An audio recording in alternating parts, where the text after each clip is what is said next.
맞아요. 요즘 기술 투자 쪽에서 이름 진짜 많이 들리죠. 팔란티어. 근데 들어는 봤는데 정확히 뭐 하는 회사인지, 뭐가 그렇게 대단한 건지는 좀 안개 속에 있는 느낌이에요. 맞아요.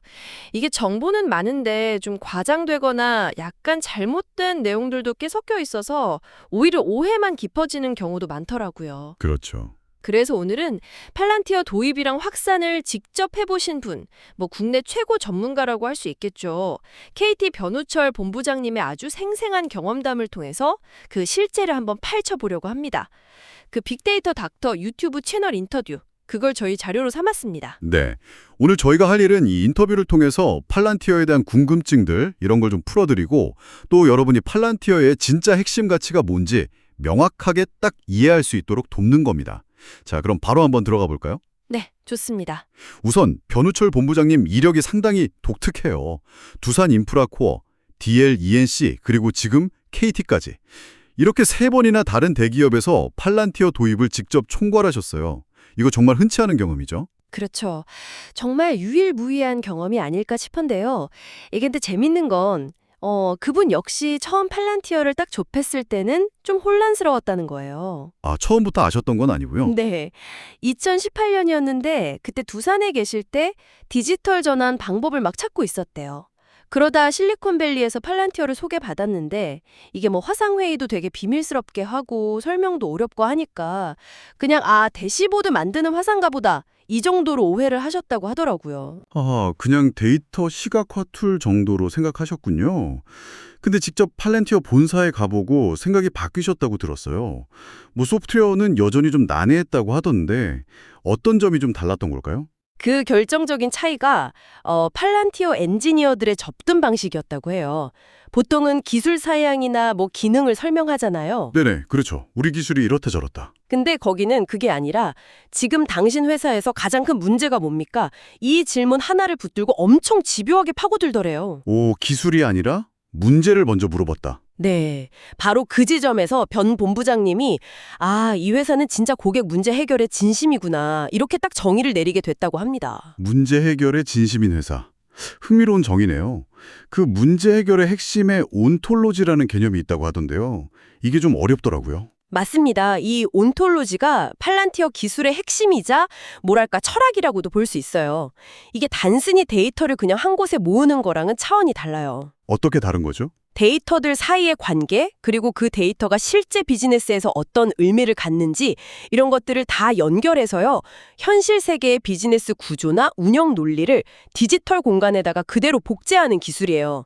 그러니까 여러분 회사가 돌아가는 방식 자체를 디지털로 똑같이 만들어낸다고 보시면 돼요. 아, 그럼 데이터 플랫폼이 발전해온 과정을 보면 좀 이해가 쉬울 것 같아요. 제가 듣기로는 1세대가 데이터 웨어하우스, 이건 뭐 특정 종류의 책만 모아놓은 도서관 같고 2세대는 데이터 레이크, 이건 그냥 모든 책을 창고에 막 쌓아둔 느낌이고 그렇죠. 찾기가 너무 힘들죠. 네. 그런데 팔란티어는 3세대인데 사용자가 필요한 정보를 그냥 쉽게 찾는 걸 넘어서 이 온톨로지라는 걸 기반으로 실제 운영 시스템 역할까지 할 수 있는 플랫폼이다. 뭐 이런 말씀이신 거죠? 정확합니다. 아주 비유가 딱 맞네요. 실제로 이게 어떻게 돌아가는지 KT 매장의 아이폰 재고 관리 사례를 보면 감이 좀 오실 거예요. 네, 그 사례 궁금했어요. 자, 먼저 데이터 단계입니다. 온톨로지는 그냥 아이폰 재고가 7일치 남았네? 이 사실만 보여주는 게 아니에요. 그럼 뭘 더 보여주나요? 원래 계획은 스몰 7일치였는데 생각보다 너무 잘 팔려서 부족해진 거다. 이런 맥락, 즉 원인과 결과를 연결해서 딱 보여줍니다. 데이터에 의미를 부여하는 거죠. 아하, 단순 수치가 아니라 상황 자체를 이해하게 해주는군요. 네, 그 다음이 로딕 단계인데요. 이 데이터를 기반으로 시스템이 판단을 해요. 지금 일반 발주 넣으면 10일 걸리니까 그럼 3일은 물건 못 팔겠네. 비용이 좀 더 들더라도 3일 만에 오는 긴급 발주로 해야겠다. 이렇게 최적의 솔루션을 제안하는 거죠. 분석에서 멈추는 게 아니라 해결책까지 제시하는 거네요. 여기서 한 발 더 나가는 게 바로 액션 단계입니다. 이게 팔란티어의 진짜 차별점인데 액션이요? 네. 사용자가 시스템 제안을 보고 오케이, 승인 딱 누르면 이 팔란티어 플랫폼이 직접 기존의 회사가 쓰던 SAP 같은 시스템 있잖아요. 거기에 접속해서 긴급 발주 명령을 실행시켜버립니다. 와, 플랫폼이 직접 실행까지 한다고요? 이게 그 라이트백 기능인가요? 맞습니다. 바로 그거예요. 도통은 분석 결과 보고 사람이 다시 시스템 가서 입력하고 주문 넣고 하잖아요. 근데 팔란티어는 그럴 필요 없이 플랫폼 안에서 승인만 하면 바로 실행까지 이어지는 거죠. 이야, 재고 관리 하나에 이렇게 데이터 분석, 로직 판단, 실행까지 다 연결되는 거군요. 근데 이게 딱 한 번으로 끝나는 건 아니겠죠? 그럼요. 그게 또 중요하죠. 발주 넣고 나서 배송 상황 같은 것도 실시간으로 계속 업데이트 되고요. 만약 다음날 재고를 봤는데, 또 예상보다 더 많이 팔렸네?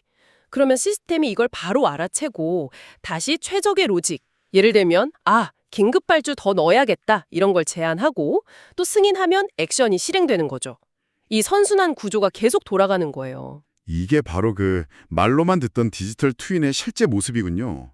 현실 비즈니스랑 똑같이 움직이는 디지털 복제품. 그렇죠. 변 본부장님은 이게 진짜 디지털 트윈이라고 강조하시더라고요. 근데 이렇게 강력한데 왜 그렇게 팔란티어에 대한 오해가 많은 걸까요? 아까 뭐 대시보드 회사라는 오해도 그렇고. 변 본부장님 지적은 이렇습니다. 사람들이 팔란티어의 어떤 특정 기능 하나, 예를 들면 CRM 기능만 딱 떼어내서 기존에 잘 만들어진 전문 솔루션이랑 1대1로 비교를 한다는 거예요. 부분만 보고 비교하니까. 네, 그렇게 지엽적인 기능 완성도만 놓고 보면 당연히 팔란티어가 부록해 보일 수밖에 없죠. 애초에 그런 걸 목표로 만든 툴이 아닌데 말이죠. 듣고 보니 그러네요. 그럼 마치 뭐랄까 페라리 같은 엄청난 차를 사놓고 동네 슈퍼 갈 때만 쓰는 격이네요. 본질을 완전히 놓치고 있는 거군요. 그렇죠. 딱 맞는 비유입니다. 팔란티어는 기업 전체의 가장 중요하고 복잡한 문제, 변 본부장님이 예로 든 BP, 브리티시 페트롤리엄 사례처럼 수백억 원을 투자해서 조 단위의 가치를 만들어낼 수 있는 그런 문제에 집중해야 진짜 힘을 발휘하는 플랫폼입니다. 그래서 경영진의 이해, 그리고 우리가 뭘 해결해야 하는지에 대한 명확한 문제 정의가 정말 중요해요. 그렇군요. 결국 도구 자체보다는 그걸 어떻게 쓰느냐가 핵심이네요. 그리고 AI 시대에는 이 온톨로지가 더 중요해진다고요? 맞습니다. 이게 또 핵심인데요. 팔란티어의 AIP, 인공지능 플랫폼이 왜 그렇게 강력하냐, 그 근간에 바로 온톨로지가 있기 때문이에요. 어떤 점에서 그렇죠? 보통 AI 모델 만들 때 시간이 제일 많이 드는 게 뭔지 아세요? 바로 데이터 준비하는 거거든요. 데이터 전처리하고 정제하는데 거의 80%의 시간을 쓴다고 해요. 네. 데이터 클리닝 작업이 엄청나다고 들었어요. 근데 팔란티어는 온톨로지를 통해서 이미 데이터가 구조화되고 의미가 부여되어 있잖아요. 그러니까 그 80%의 시간이 확 줄어드는 거죠. 남들이 100시간 걸려서 AI 에이전트 하나 겨우 만들 때 팔란티어는 이미 그 시간에 5개 만들고 개선까지 끝낼 수 있다는 거예요. 속도 자체가 다른 거죠. 와, 그건 정말 큰 차이인데요. 단순히 질문에 답하는 챗봇 만드는 걸 넘어서 실제 업무를 개선하고 바로 실행까지 연결하는 실행형 AI. 이걸 팔란티어가 강조하는 이유가 바로 이 온톨로지 기반 위에서 가능하기 때문이군요. 정확합니다. 예측만 하는 게 아니라 AI가 스스로 판단해서 최적의 다음 액션을 찾아서 실행까지 하니까요. 이러면 또 좋은 게 요즘 GPU 확보 경쟁 엄청 치열하잖아요. 네, 정말 난리죠. 실행에 집중하니까요. 속도와 실행력, 이 두 가지가 온톨로지 덕분에 차원이 달라지는 거군요. 네, 그렇습니다. 오늘 변우철 본부장님의 생생한 경험을 통해서 팔란티어의 속사를 제대로 들여다본 것 같습니다. 정리해보면 팔란티어는 어떤 특정 기술 하나의 우수성, 이런 것보다는 온톨로지라는 아주 강력한 기반 위에서 기업의 진짜 문제를 찾아내고 그걸 분석해서 끝내는 게 아니라 실제 실행까지 쭉 연결하는 통합적인 문제 해결 방식, 그 자체가 핵심 경쟁력이 아닌가 싶네요. 전적으로 동의합니다. 그래서 단순히 기술만 도입한다고 되는 게 아니라 우리 회사 전체의 운영 방식을 혁신하려는 어떤 강력한 의지, 그리고 우리가 풀어야 할 문제가 뭔지에 대한 명확한 인식이 없으면 사실 팔란티어는 제대로 활용하기 어려운, 어쩌면 좀 비싼 도구가 될 수도 있겠죠. 그렇겠네요. 자, 그럼 마지막으로 오늘 이야기를 들으신 여러분께 질문 하나 던지면서 마무리할까 합니다.